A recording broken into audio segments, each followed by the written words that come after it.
परंपरा को आगे बढ़ाने का संकल्प है हमारा, क्योंकि आपकी उम्मीद पर टिका है परिवार हमारा। अमर भारती एक उम्मीद, जज्बा बुलंद हौसलों का, जज्बा भारत के निर्माण का। सो है और जो है सो बता दिया।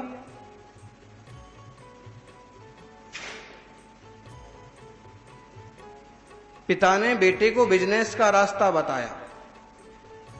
एक अच्छा पिता बेटे को बिजनेस करना सिखा सकता है, लेकिन ना तो ये दावा कर सकता है कि मैं तुझे करोड़पति बना ही दूंगा, और ना ये वादा कर सकता है कि तुम करोड़पति बन ही जाओगे। सिर्फ वह ठीक से उसको बिजनेस का रास्ता बताता है, तरीके बताता है, कंपनीज बताता है, खरीदने बेचने के रूल्स बताता है, घाटे कैसे लगते हैं, फायदे कैसे होते हैं, ये बताता है। बेटा समझदार होगा तो उस ढंग से सीख करके खुद ही करोड़पति हो जाएगा। भोंदू होगा तो जो संपत्ति पिता से मिलेगी ना, उसको भी बर्बाद करके रोड पर आ जाएगा। ऐसा हमारे साथ ना हो। हमारे परम पिता वर्धमान महावीर स्वामी ने हमें मोक्ष मार्ग की संपत्ति दी। ना उनने कोई दावा किया, ना वादा किया, सिर्फ रास्ता रास्ता रास्ता सुझाया है, बताया है। उस ढंग से हम अपने परिणाम संभालेंगे तो हम भी सिद्ध हो जाएंगे, शुद्ध हो जाएंगे, वरना डूबने के अलावा क्या। ज्ञानी चंद्रगुप्त मौर्य कहते हैं अंतिम क्षत्रिय सम्राट। इतिहास कहता है कि अंत में दिगंबर जैन मुनि बने, श्रवण बेलगोल से मोक्ष पधारे, स्वर्ग पधारे, शरीर से मुक्त हुए, स्वर्ग में जन्मे, समाधि किए। भद्रबाहु उनके गुरु थे। कहते हैं जब उनको मन हुआ कि मैं भी मुनि बनूं, ये 16 खोटे सपने मैंने देखे, ओहो ऐसा होना है संसार में, और मुझे अब भी घर में रहना पड़े, नहीं, मुझे गृहस्थी का त्याग करके आत्मकल्याण करना। उनके वैराग्य के यूं तो बहुत कारण थे। भद्रबाहु स्वामी का सानिध्य भी एक कारण था। फिर बाद में जो 12 साल के दुर्भिक्ष की घटना वाला प्रसंग बना, और जब वह घटना सुनी और भद्रबाहु मुनिराज का विहार हुआ, वो भी एक प्रसंग बना कि ऐसा दुर्भिक्ष होगा, वो भी वैराग्य का। लेकिन मुख्य एक वैराग्य का कारण ये बना कि राजनीति में चाणक्य ने चंद्रगुप्त मौर्य को बहुत अच्छी तरह से तैयार किया, और यहां तक तैयार किया कि जब चंद्रगुप्त मौर्य भोजन करते थे तो उनके भोजन में रत्ती सा जहर भी मिला दिया जाता था। और एक दिन स्पष्ट भी कर दिया चाणक्य ने, लोगों को बता भी दिया कि जो विधि बताई जा रही है उस ढंग से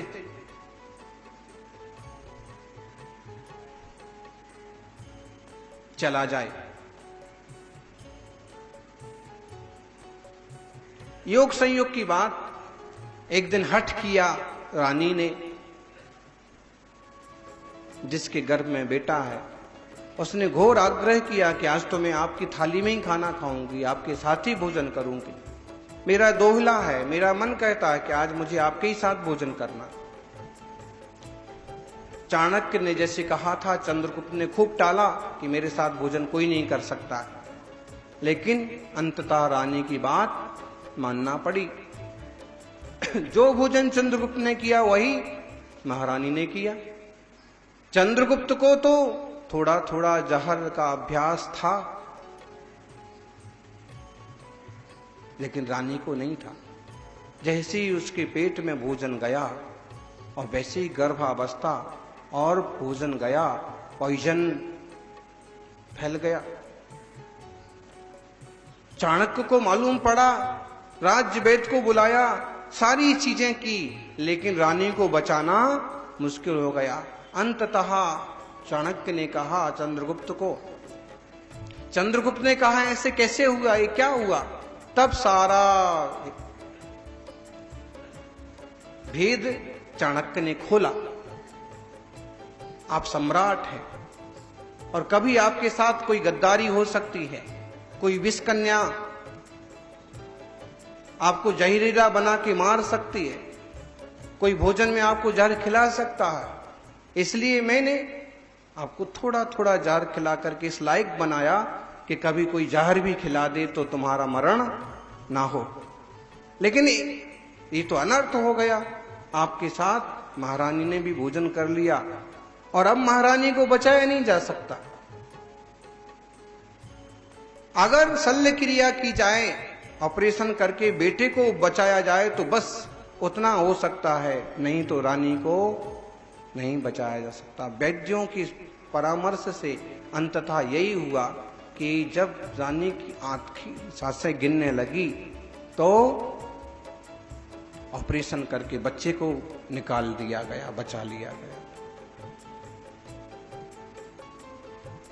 और बच्चे को पालन पोषण किया, लेकिन शरीर पर जहर का एक चिन्ह, एक दाग बन गया, माथे पर एक चिन्ह बन गया और इसलिए उस धब्बे के कारण से उसका नाम बिंदुसार पड़ा। वो भी सम्राट हुआ। इस घटना से भी चंद्रगुप्त को वैराग हुआ कि ऐसा भी होता है राजनीति में, सम्राटों के साथ ऐसा भी होता है, अपनी पत्नी को खोकर के भी सत्ता के लिए ये सब करना पड़ता है। और उसने राज्य का त्याग किया। संसार ऐसे ही चलता। ज्ञानियों,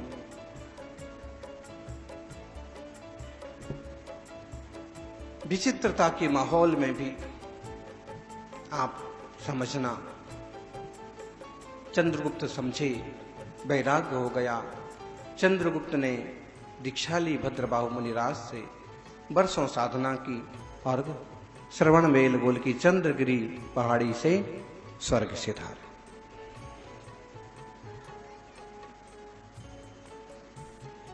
जिन शासन तो सिर्फ रास्ता बताता है, उनने वो रास्ता अपनाया।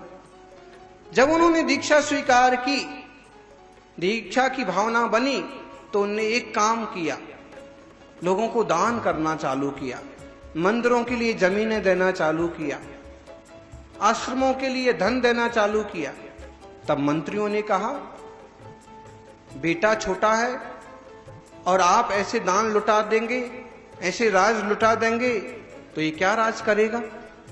तब उन्होंने कहा, बेटा छोटा है लेकिन खोटा नहीं है।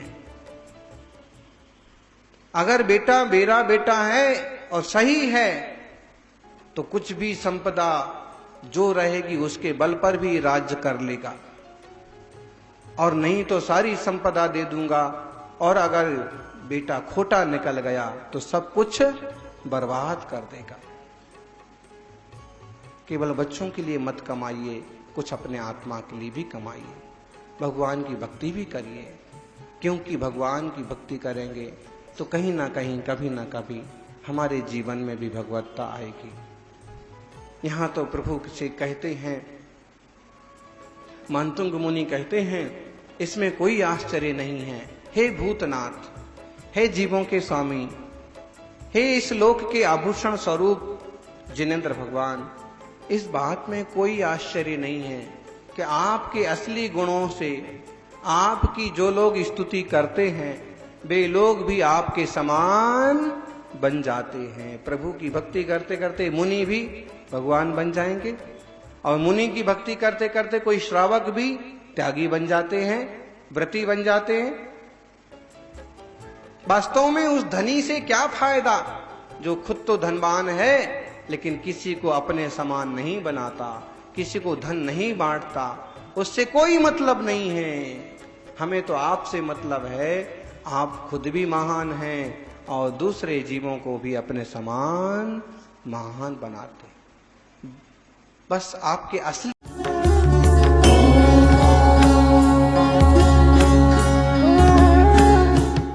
परंपरा को आगे बढ़ाने का संकल्प है हमारा, क्योंकि आपकी उम्मीद पर टिका है परिवार हमारा। अमर भारती एक उम्मीद, जज्बा बुलंद हौसलों का, जज्बा भारत के निर्माण का।